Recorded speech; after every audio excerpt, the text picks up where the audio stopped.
Ever thought you knew everything about someone, only to find out their life was just the tip of an unimaginable iceberg? I used to live a life of routine, family, friends, and the occasional bump in the road. But nothing prepared me for the day my husband, Mark, vanished. His unexpected return unveiled a world of secrets, dangerous syndicates, and betrayals close to home. My family was hurled into a whirlwind adventure, making us question everything we once held true.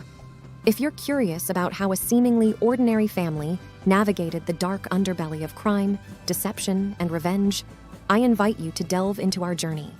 What you'll find might just change your perception of the people around you forever. My name is Anna, and this is my story. It was a crisp Tuesday morning when I woke up to find the left side of my bed cold and empty. Initially, I assumed Mark, my husband of 7 years, had woken up earlier for a jog or to get some breakfast. However, as the day wore on, I noticed his phone, wallet, and car were still in their usual spots. The unsettling feeling in my gut grew stronger. By evening, panic had completely taken over. Neither his workplace nor any of our friends or family had seen him. The kids were restless, continually asking, "Where's Daddy?" Holding back tears, I always replied with, "He must be busy, he'll be back soon." However, soon turned into weeks, and weeks turned into months. No calls, no texts, no notes, no nothing. Just pure silence. The police were of little help. With no evidence of foul play, they marked him as a voluntary missing person. My heart shattered. How could the love of my life, the father of our 3 children, leave without any explanation? Every day was a challenge. I tried to be both a mother and father to my kids, all while battling the betrayal and anger boiling inside me. How could he do this? Why? Was our love not enough? I constantly thought to myself. But amid the anger, there was a glimmer of hope, a burning desire for closure, and an inkling of revenge. If he had chosen to desert us, I wasn't about to let him forget us so easily. Fast forward to a year later. I had returned from a long day of work, kids in tow, when I found a letter on our doorstep. My heart raced as I recognized the familiar handwriting. It was from Mark. "Dear Anna, I don't expect forgiveness. I don't even know if I deserve a chance to explain myself. But if you're willing to hear me out, meet me at the old tree house we built together, tomorrow evening at 5 p.m., Mark." I read the note over and over, each time feeling a mix of anger, pain, and hope. The audacity of this man to disappear for a year and then waltz back into our lives as if nothing happened. "Oh, he's going to get what's coming to him," I muttered to myself. The kids sensed something was off. "Mom, what's that? Is it from Daddy?" My eldest, Max, asked, his eyes wide with a mixture of hope and fear. I hesitated, thinking of the best way to shield them from more pain. "It's nothing, sweetheart. Just an old friend," I replied, avoiding his gaze. That night, sleep eluded me. My mind raced with different scenarios. Was he in trouble? Was he remorseful? Or was this another cruel trick? And then, there was the burning desire for revenge. The pain he inflicted on our family was immeasurable. I wanted him to feel a fraction of the anguish we had been through. As dawn broke, a plan began to form. I was going to give Mark a taste of his own medicine, make him realize the weight of his actions. But first, I needed to meet him, to hear his side of the story. The day dragged on. Every tick of the clock felt like an eternity. And as 5 p.m. approached, I was a mix of anxiety, rage, and anticipation. I left the kids with my neighbor and headed to our old treehouse. As I approached the clearing, I saw a figure standing by the tree. It was Mark, but he looked different, older, wearier. He had lost weight and had a ruggedness to him that I hadn't seen before. "Anna," he whispered as I approached, his voice filled with sorrow. "I thought you'd never come." Little did he know that I was there with a plan, a purpose, and revenge was its name. As I walked closer, Mark's eyes welled up with tears, but I was unmoved. The hollow look in his eyes did nothing to soften the stone that my heart had become. The kids' endless nights of crying, their questions about their father, the bills piling up, and my sleepless nights flashed before my eyes. "Anna, I'm so sore." I cut him off. "Sorry? You think saying sorry now will fix everything? My voice trembled, not just with anger, but with the weight of the suppressed emotions from the past year. Where were you, Mark? Why did you leave us? Mark looked down, taking a deep breath. I can't justify my actions, Anna. I made a terrible mistake, but I had my reasons. I laughed bitterly. Reasons? What possible reasons could make a man abandon his family without a word? He looked up, eyes searching mine. It's not as simple as you think, Anna. I had no choice. I was trying to protect you all. I scoffed. Protect us? By leaving us alone, vulnerable and broken? Some protection, that is. Mark hesitated, taking a moment to gather his thoughts. Anna, I got involved with some dangerous people, and I became privy to information I shouldn't have known.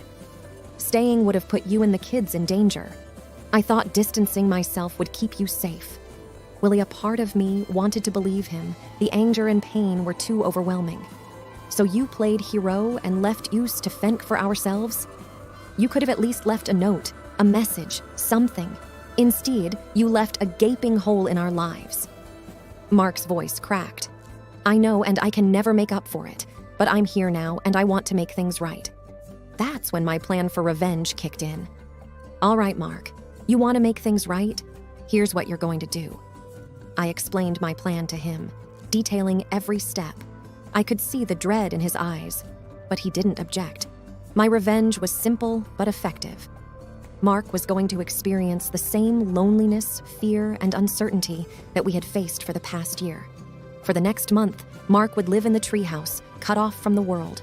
No phone, no contact, no comforts. Just him and his thoughts. He would get a taste of what it felt like to be isolated, abandoned, and forgotten. Every weekend, I would visit him, not to comfort, but to remind him of the pain he had caused. That night, I left him in the treehouse with just a blanket and some canned food. As I walked away, I couldn't help but feel a pang of satisfaction. This is for the kids, I thought to myself. He needs to understand the pain he caused. Over the next few weeks, I visited Mark as planned. Each time, he looked more forlorn, more broken, the weight of his mistakes pressing down on him. But each visit also rekindled a spark, a connection we once shared. While I wanted him to feel the pain, I also found myself wrestling with the love that still lingered deep within me. One Saturday, as I approached the treehouse, I found Mark feverishly scribbling in a makeshift journal made from scraps of paper and tied together with twigs. He looked up, eyes filled with a mix of pain and determination. Anna, he began, I've been writing, reflecting on everything. And while this punishment is hard, it's given me time to think, to realize the gravity of my mistakes. I want to share this with you, my reflections, my regrets. His words struck a chord, and I found myself torn between my thirst for revenge and the lingering love I still felt for the man before me. The coming weeks would prove to be a journey, not just for Mark, but for me as well. The path of revenge had taken an unexpected turn, one that I hadn't foreseen. Week 5 was when things started to shift. The plan was clear: make Mark feel what we felt. But every weekend, as I climbed up to the treehouse, I was met with not just a broken man, but a transformative one. His writings painted vivid imagery of our past, our love, our dreams and hopes, all intertwined with his deepest regrets. He shared stories from his journal, and each entry was like a window into his soul. One particular entry stood out. Day 28. Every day I wake up to the chirping of birds, and as the cold seeps through my bones, I'm reminded of the warmth I willingly left behind. Anna, I dreamt of our first date last night, the laughter, the stolen glances. Waking up to this reality feels like a nightmare. I understand now, more than ever, the magnitude of my mistakes. Reading his words, the anger inside me began to dissipate, replaced by a myriad of emotions. Memories flooded back. Our first date, the birth of our children, the life we built.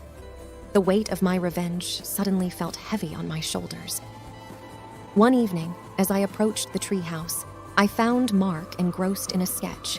He was drawing our family, using charcoal from the burnt-out logs of his small campfire. The raw emotion captured in that rudimentary artwork was palpable. Anna, he said without looking up. "I've realized that living without you and the kids, even for this short period, is a fate worse than death. I've felt a loneliness that's deeper than the physical isolation of this treehouse." His voice trembled. "Every day, I see the kids playing in the backyard from this tiny window. Hearing their laughter, yet not being able to hold or comfort them, has been torture. But it's a pain I've earned, and a pain I needed to understand the depth of what I put you all through." My heart ached. The revenge that once felt so just and warranted now felt misguided. But there were still so many questions left unanswered. The doubts remained. Why did he get involved with these dangerous people? Why not confide in me? One day, he handed me a folded piece of paper from his journal. It was a letter addressed to those very questions. "Anna, I never meant for any of this. It started innocently, a business venture with an old college friend, but it quickly spiraled into a web of deceit and danger. They had ties to criminal syndicates, and I inadvertently became a witness to their illegal activities. I overheard plans, dangerous ones. And when they realized I knew, they threatened our family. My instinct was to protect you, but in my panic, I chose flight over fight. Every day I spent away was agony. The guilt consumed me, but the fear of those men finding you held me back. I thought staying away would keep you safe. Now, I understand it was the worst mistake of my life." Mark. As the weeks passed, my visits to the treehouse became less about reminding Mark of his errors and more about rekindling our bond. My revenge had set us on a path neither of us had expected, a path of understanding, healing, and redemption. But the journey was far from over. Mark's revelations about his entanglement with the criminal syndicate shocked me to the core. The heavy weight of fear and insecurity from the past year now had a name. But the more pressing question was, if he was willing to come back, were they still a threat? "Mark," I whispered one chilly evening, the words escaping through trembling lips. "If they're still out there, aren't we all in danger?" He gazed out from the treehouse's tiny window, his eyes scanning the shadows beyond our garden. "I've thought of that too," he admitted. "But I made sure to leave them with a strong impression that I wouldn't spill their secrets. They believe that if they leave our family alone, their operations remain safe."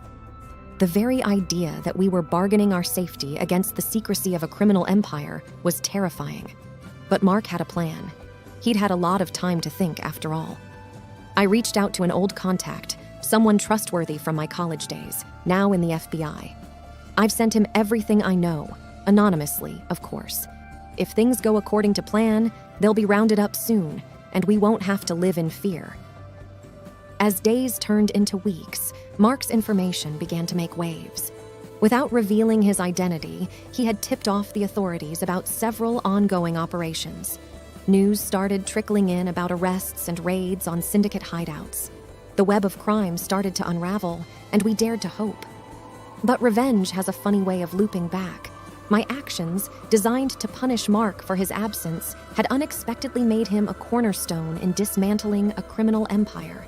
And while we reveled in our newfound hope, we knew that the conclusion was imminent. I began to notice unfamiliar cars parked at a distance, men in sunglasses watching the house. Paranoia grew. Had they connected the dots? Was Mark's cover blown?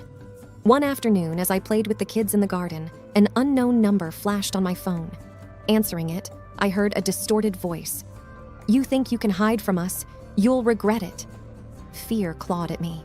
I looked up to see Mark gazing down from the treehouse, a somber expression on his face. He had overheard the threat. But amidst the fear, a thought gnawed at me. What if we turned the tables one last time? Together, we hatched a plan. We'd bring the danger to our doorstep and confront it head-on. Using his contacts, Mark arranged for law enforcement to be on standby. And then, we baited the trap. Mark sent out a message, one that indicated he had more information that he'd release unless they backed off. The evening was tense. We fortified the house and waited. The quiet of the night was broken by the sound of approaching vehicles. Headlights flashed, silhouettes approached, and then all hell broke loose. But the syndicate didn't expect what awaited them. As they made their move, floodlights illuminated the garden, blinding them. Law enforcement agencies swooped in, catching them off guard. It was a confrontation, but it was one-sided. In the aftermath of the takedown, Mark was heralded as an unsung hero. His anonymity preserved, he played a pivotal role in bringing down a major crime ring. But that was secondary to our primary victory. Our family, once fractured and lost, was whole again. Yet, as I laid in bed that night, one burning question remained. Was our journey truly over? Or were we merely at the cusp of another adventure? Only time would tell. The next few months were a dizzying whirlwind. As a family, we took a collective decision to move, seeking anonymity in a smaller town far from our past haunts. It wasn't just about evading remnants of the syndicate, but also about starting fresh, free from the specters of our past. Life in the countryside was different, calmer. The kids adapted quickly, losing themselves in the vast fields and forests. Mark took up a teaching job in a local community college, and I started a small online business. Our once fractured lives were mending. There were moments, though, when the weight of our shared history would crash down on us, especially on quiet nights, when the howling of the wind echoed the haunting memories of our past. One evening, as Mark and I sat on our porch, watching a breathtaking sunset, a black car pulled up in our driveway. The sight immediately filled me with trepidation. Could they have found us? I thought. But then, a familiar face emerged. It was Brian, Mark's college friend and our FBI contact. "We're not fully in the clear yet," Brian began, his face grave. "Some of the syndicate's members evaded arrest, and they're regrouping. They might not know where you are now, but they're looking." Mark's face darkened. "I thought we were done with this." "We almost are," Brian reassured. "We just need something more, a final piece of evidence to put them away for good. The leader, the one truly pulling the strings, has been elusive.